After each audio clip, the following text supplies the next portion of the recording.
Good morning, friends. How are you all doing? I'm August, this is Cozy Rosie Reads, and this is the start of another weekly reading vlog. It is currently Saturday morning. I am about to hit the road for another wedding. It's another wedding day. Basically from now and the past few weeks that I've been like vlogging and stuff, every weekend I have weddings until the end of November. So most likely every vlog is gonna include at least like traveling for one wedding.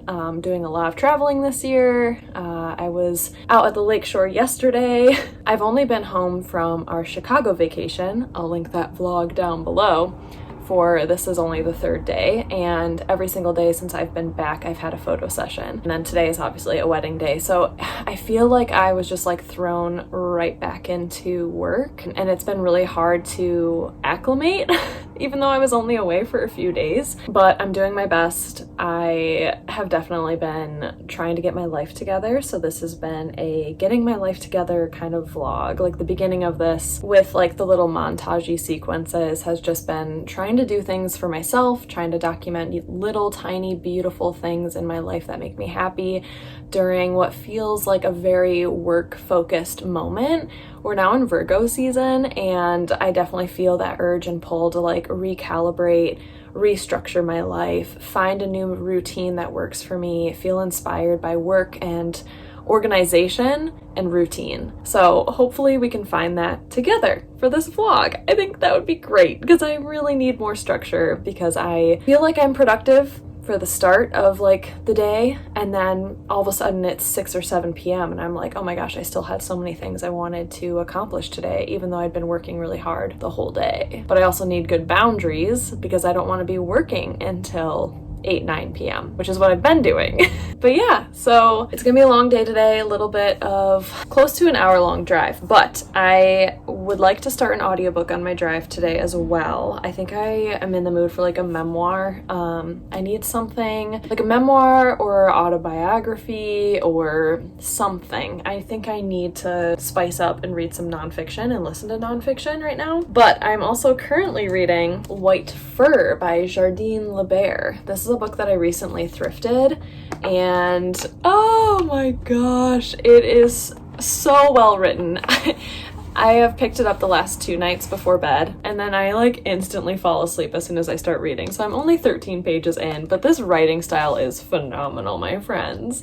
I found this at Goodwill very recently. My August TBR like does not exist to me right now. I just felt so pulled to read this, and I was like, I deserve to just like feel inspired to read something, and this is exactly what I need right now.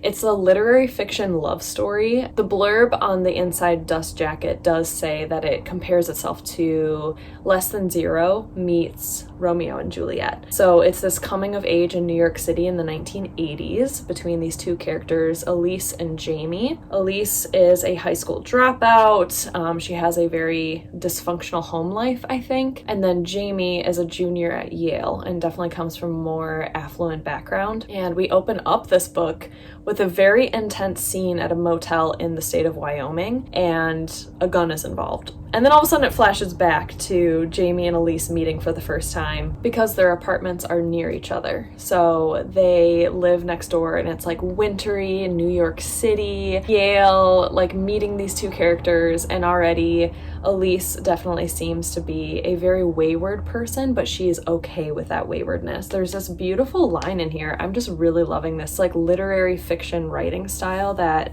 this author has. It reads, Elise lies in her dark bedroom, ashing into a Dr. Pepper can next to the mattress. She's the uncommon baby left in a crib that consoles itself, that can stare for hours at the ceiling. Elise never separates things into day and night, rarely thinks about being a boy or girl or alive or dead. Without divisions, there's less work to do. She floats, free in a cheap and magic way. I really like it. I really love this writing style. I'm having a lot of fun with these like young characters, 1980s, New York City. Definitely more of a love story, not quite a romance, but I'm really excited to see where it goes because I feel like I might fall in love with this book, and that's what I'm really hoping for it to do. So only 13 pages in. I'm hoping I can dedicate some time tonight when I get home from this wedding, as well as tomorrow, Sunday, doing some reading. I would love to go outside, spend some time in nature. again, like I said, just like resetting everything and restructuring life a little bit. It's getting more work focused, but I also really want strong boundaries, like going out in nature, going for walks, reading, doing more yoga, eating really beautiful colored foods. Like I just feel really reinvigorated to take care of myself better and to make every day fun and special. When I get into a really like heavy workflow and my work increases, I definitely tend to self-isolate and I tend to like not really take care of myself, and I just stay in the apartment and I don't leave. So I'm trying to counteract that by like doing really beautiful, magical like morning routines and just finding something that sticks. I would like to do that in this vlog. So I hope you all are doing really well. Thank you so incredibly much for being here, my friends. Let's go ahead and get ready for this wedding, and I'll take you all along with me, and I'll check in with you all very soon.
Hi friends, it's been a while since I've updated you all. It is currently Monday and I've had such a wonderful, productive day so far. I'm so sweaty.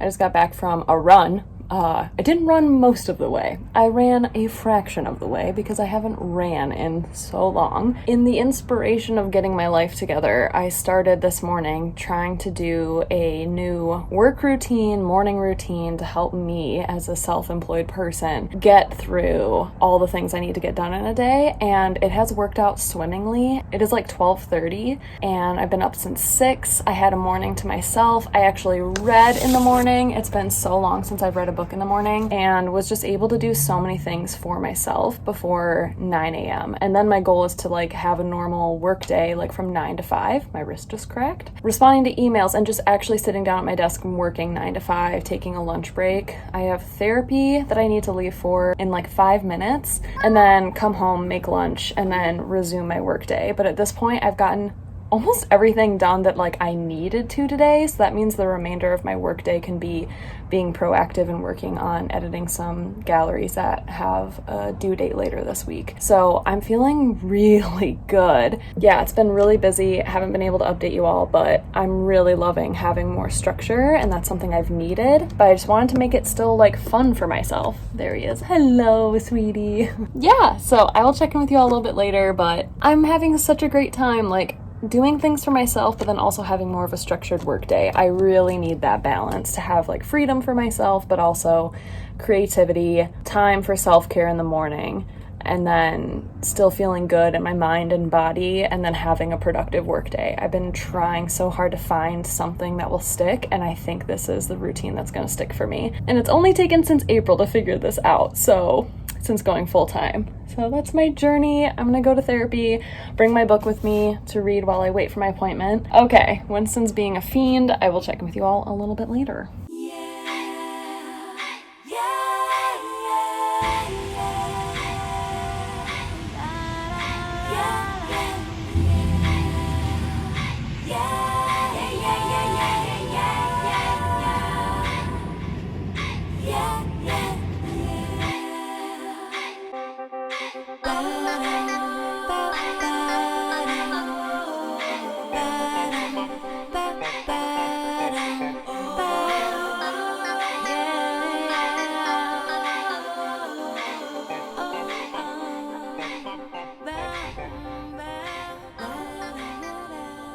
Hi friends, it has been a few days since I've updated you. I have felt so compelled to vlog and do behind the scenes of this new work and morning routine, but then I just don't do it.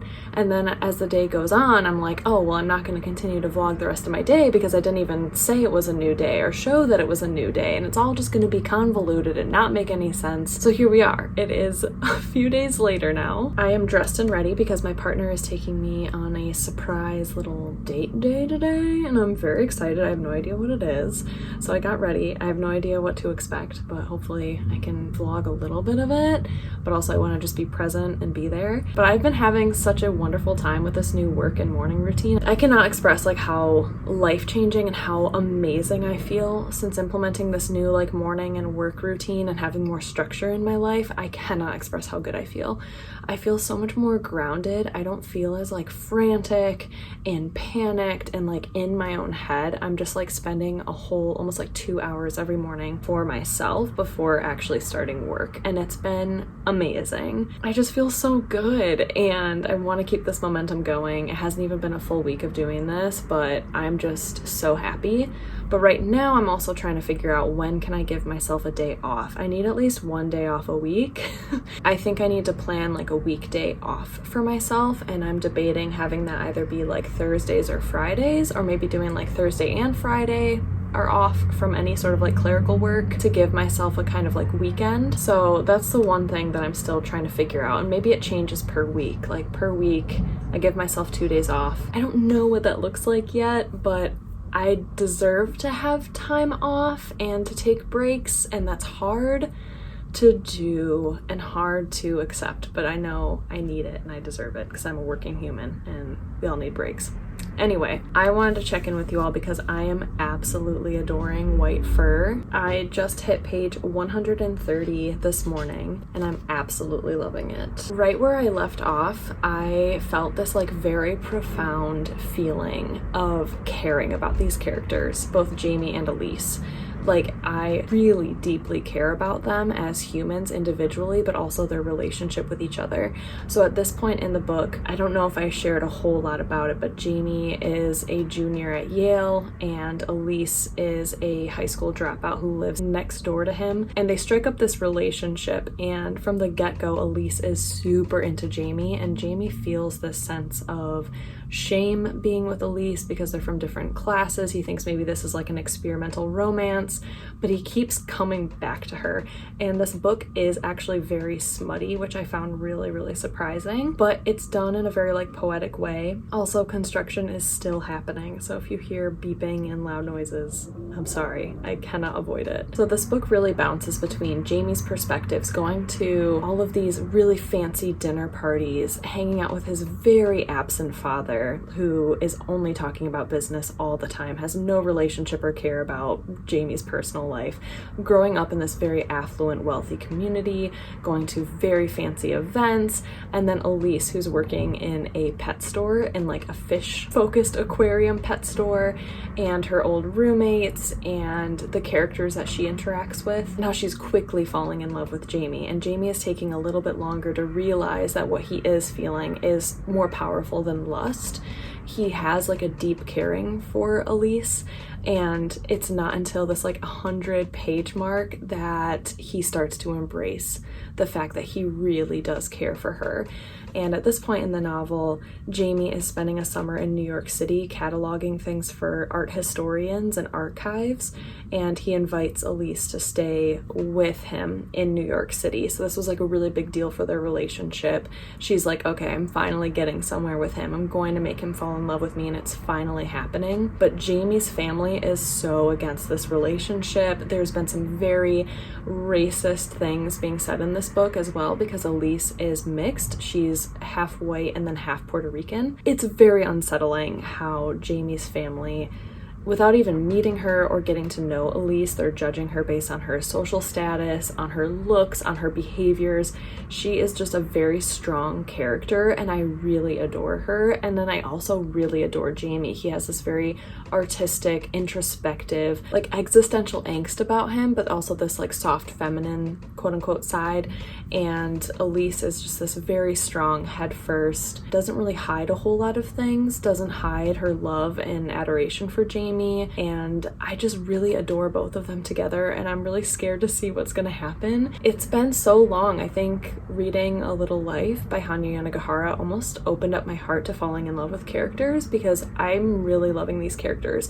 Unless I'm just reading very character focused novels lately that actually do make me feel something for these people, and I'm not just like reading the story to see what's going to happen or reading it for the writing. I really do care about these characters, and I want them to be okay individually but also collectively. And this writing style is so stunning. I'm annotating pretty frequently, but if I was really focused on annotating just the language and the sentence structures of this, I would be annotating a lot. I personally really love this writing style. Like, it's descriptive without being overly descriptive and boring.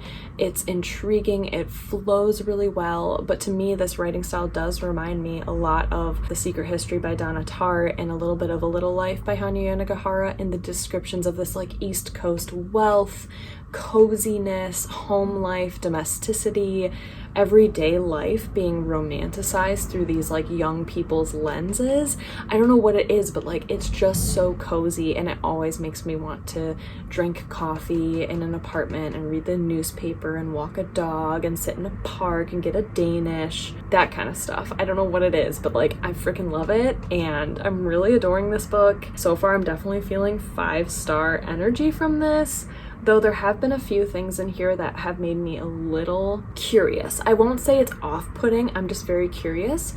I am not 100% sure what this author, Jardine Libaire's ethnicity is. It does take place in the 1980s, and there are some interactions between Elise and specifically like her family members and her friends where her dialect does change.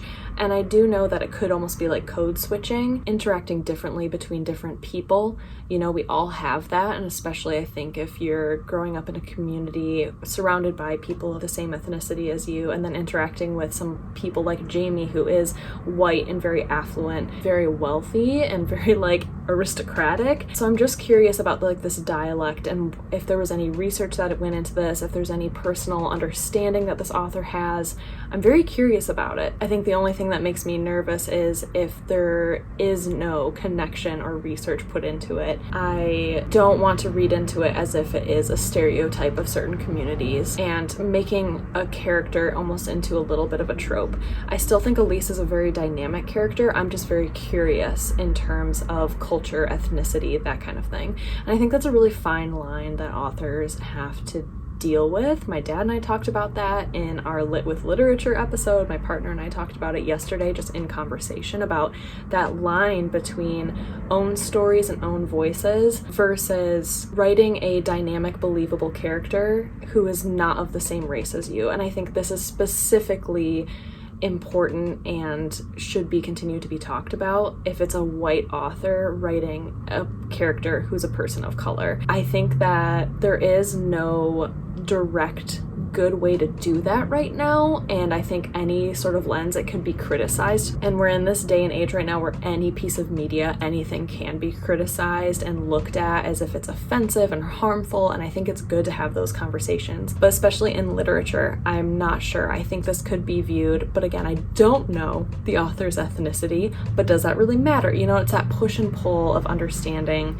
what is almost like politically correct and how we feel about it. So those are the thoughts I've been having, but I still think Elise is a very dynamic, wonderful character, and I care about her so deeply, and I really care about Jamie as well, and I just want what's best for them. But based on how this book started, I'm getting worried. So that's my experience with White Fur. I am almost halfway through. I would love to maybe take the day off tomorrow and just spend the day reading and hopefully finishing this. That would be awesome. Just do some laundry and read and do nothing else. Take a day off for myself because this weekend I have to travel for a wedding and I didn't realize how far of a drive it was, so I ended up getting a hotel. It's like way up North Michigan, close to the Upper Peninsula. And so I'm gonna get a hotel there overnight this Saturday, and then my parents are actually going to be kind of up north. So I'm going to be traveling on Sunday over to them up north and stay in their RV because they recently got an RV, and I'm going to spend, it's in the States, Labor Day holiday weekend. So my sister and I are going to go up there and meet them, and we're going to stay up there for a few days, kind of glamping, just travel around, and I'm hoping to have this book finished by then and then bring a new book, start a new vlog for that like very kind of spontaneous travel weekend, because I just got back from vacation, but this one was a little bit more spontaneous just because I was already going to be traveling for work. But I'm really excited about it. I think it's going to be so fun. So hopefully a new vlog will be made for that, all the adventures up north. That's my check-in, friends. I'm going to go ahead and finish getting ready for this surprise date day, and I'm really excited. I have no idea what it's gonna be, but as long as I have fun with my partner, I will be very happy and surprised, and I think that's what's gonna happen. So I will check in with you all a little bit later, hopefully tomorrow when I finish White Fur.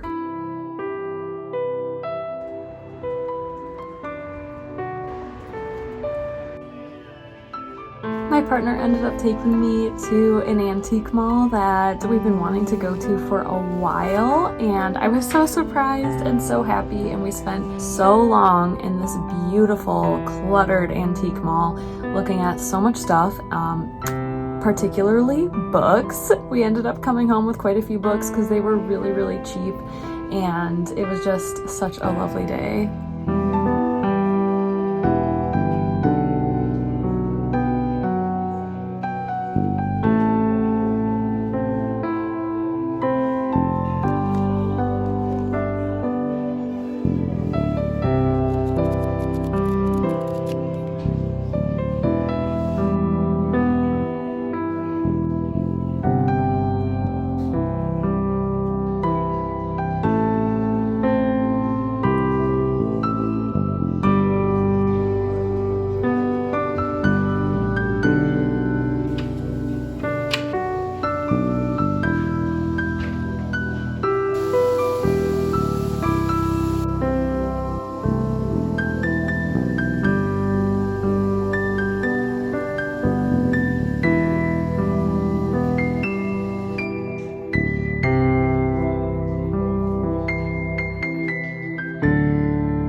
Hi friends, I am at my parents' house. I'm in their screened-in porch and there are a lot of I think cicadas going on outside right now, so if you hear a lot of background noise. It is currently Thursday and I've had such a lovely morning so far. I woke up early, did my morning routine, which is magical, got a pedicure, ran some errands, went to Trader Joe's. Now I am doing some laundry and reading White Fur. My goal is to finish this because I am now on page 198, so I'm almost at 200 pages.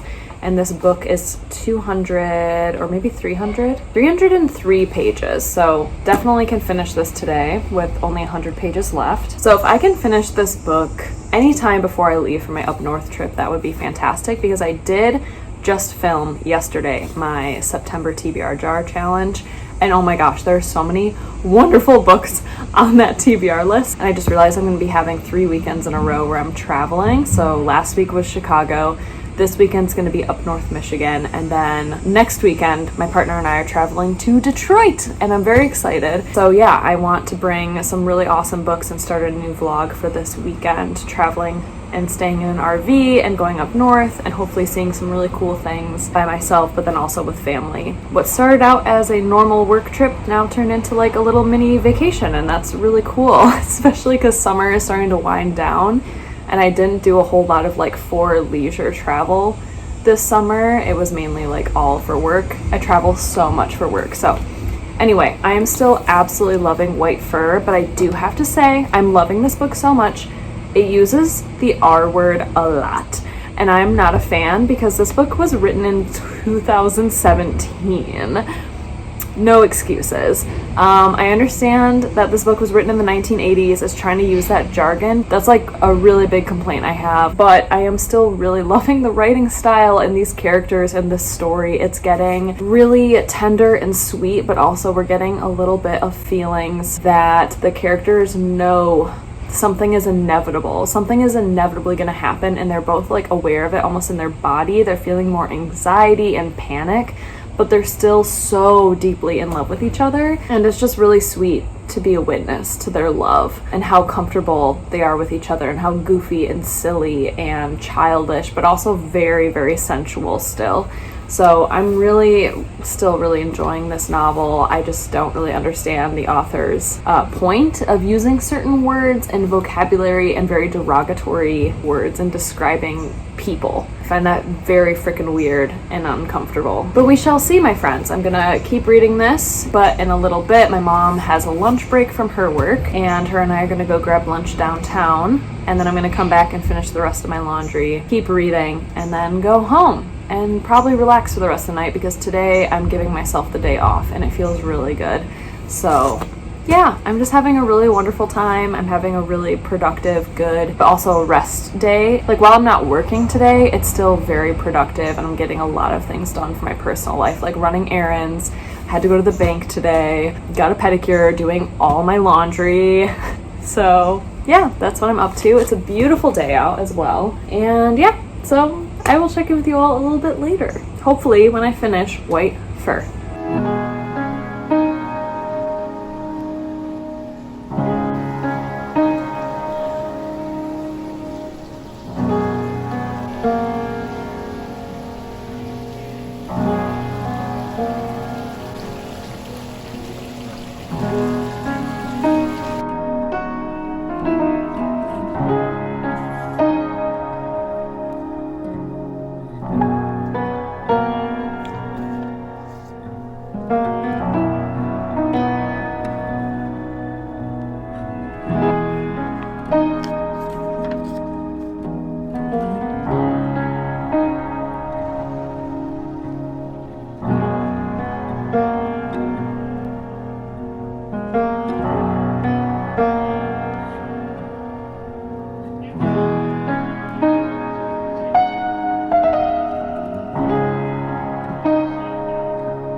Good morning, friends. It is Friday morning, and I have just finished reading White Fur by Jardine Libaire. The ending was not what I wanted at all. Oh no! It felt like such a rushed ending. Like the last maybe like 10 pages, I was like, oh my gosh, this is heading in a direction that's making me emotional.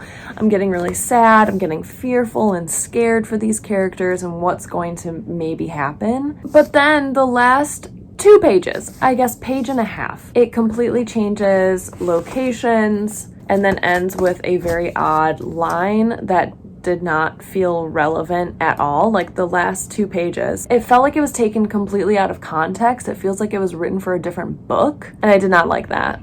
So that really seriously pisses me off as somebody who loves endings, and I look forward to endings to see if it will end on like an emotional lingering line, and for me this just did not. It feels like we just pulled characters that we spent this long getting to know and fall in love with, pulled them across the world, dropped them somewhere, and it's like we don't know who they are anymore. And I don't enjoy that as a reader at all. So I'm gonna have to linger on this one and let you all know my final thoughts after some time has passed for me to reflect on how I felt about it. But for the writing alone, this is definitely like a 4.5, 5-star for me. But I'm so disappointed by that ending because I was really starting to get emotional and worried, and I wanted the characters to be okay, and then it just felt like a completely out of the blue ending. I don't know how I feel about that. I'm pretty disappointed by that, but overall, I loved reading this book. I don't think this book is for everyone though, just because it is super detailed, super descriptive, very minute looks into people's lives, environments, other people's stories, backgrounds, but it's done in a writing style that I personally really, really love and enjoy. So for me, it's very visceral reading it, and I love it. A lot of it too is written almost in vignettes. There are some very short vignettes that are showcased by these like little page breaks.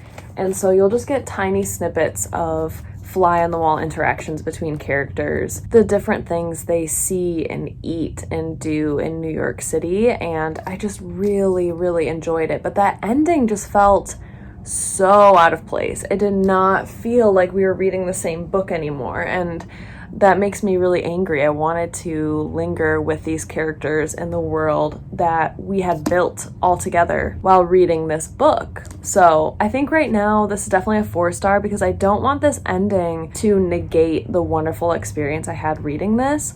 But I'm just like, it's so fresh and I just feel so disappointed by that ending. So yeah, while I think about this book and how it made me feel, I am going to get ready for the day, get some work done. It is pretty early in the morning still, and I'm going to go to a yoga class. And then tomorrow is when I leave for my weekend up north, so I will have a new vlog for that. But if you made it to the end, let's definitely comment some animals with white fur, specifically thinking like a rabbit, as well as like this is such a beautiful pink color. Let's do some pink emojis as well. So white furry animals, pink colors. I'm excited to see your creations, but thank you so incredibly much for being here, my friends. I hope you enjoyed this vlog, and I can't wait to see you all again very soon for my next video. Stay cozy, my friends. Bye!